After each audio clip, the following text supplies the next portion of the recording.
What will it take to get to where you want to go? Keep doing what we're doing. We're still take care of our body. Appreciate the time. This right here is what it's like to play the San Antonio Spurs. The first focus is on the main guy, who is Anthony Edwards. And knowing that he isn't the best passer, they send the double at him, so 1, he's forced to pass the ball, and for 2, he isn't able to just go score with ease. The soft double from Champagnie and Vassell give the illusion that Nas is going to be open to send the pass to immediately, but when you have a team that's all the way bought in, whether it's offense or defense, this when you have guys like Castle who can anticipate this pass to then run right through it, and the rest is history.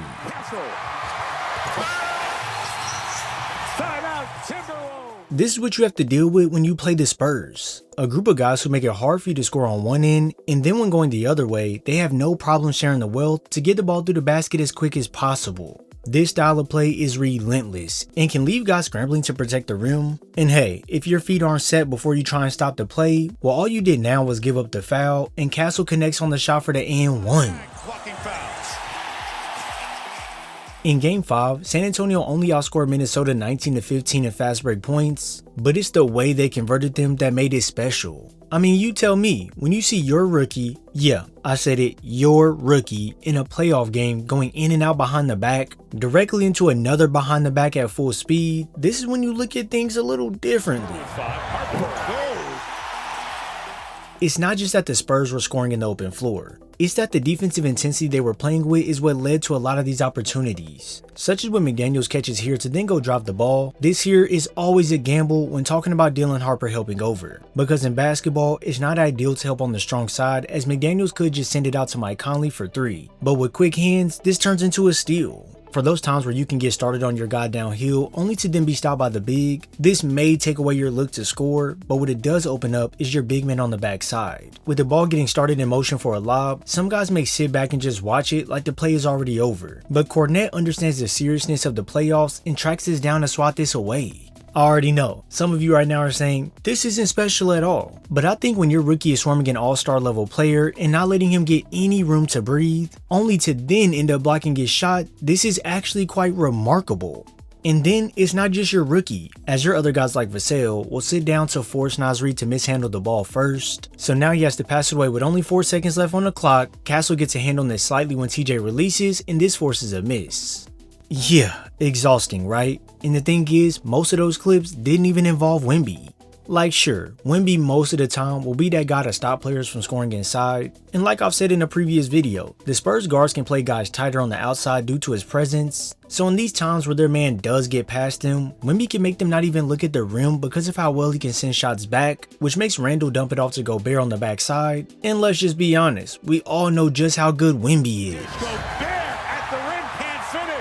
When you have a whole team bought in on defense like this, it can really shift momentum in your favor throughout a game while making the other team feel hopeless. And then usually when a team has a defensive anchor and they just depend on them, they may tend to get scored on in possessions like this when their main guy gets moved out to play, but that's just not how the Spurs roll. Off the bench, can't hit, Gobert.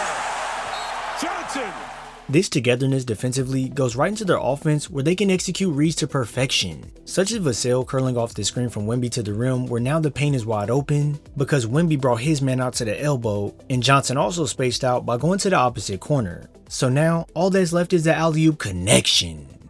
This unselfishness is exactly the type of culture you want to breed, especially around a star player like Wemby. Like he could easily put up a shot over Gobert after spinning back, but with the height and awareness to locate where his guys are at, that's where the dump off to Champagnie is now unlocked.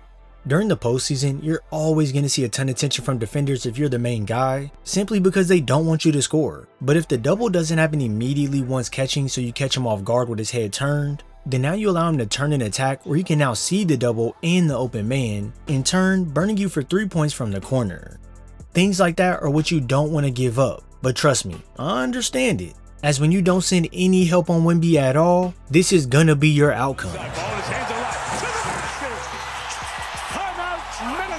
During this game, Wemby was connecting on all cylinders, and when going at Gobert, he would first show off his strength with that bump, and instead of going right into a shot, he plays it smart by serving that up fake to get Rudy off his feet, and then uses that step through to get right to the cup. When plays like that happen, people are quick to say Rudy is overrated and he sucks at defense, but I think the focus should shift a little bit. How about we look at plays like this and just start saying Victor Wembanyama is just too good. And is doing a lot.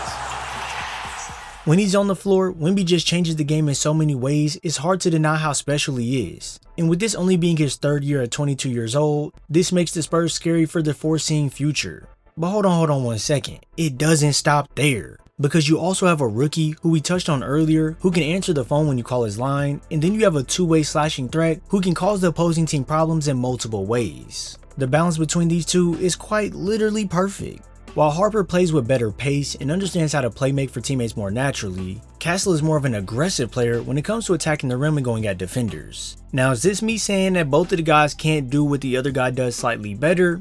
Nah, not at all. Because Castle can play make and he has some finesse, and Harper, well, he plays pretty aggressive when you actually watch him closely. Then defensively, both of these guys can sit down in front of defenders, with Castle being their main guy for defensive assignments.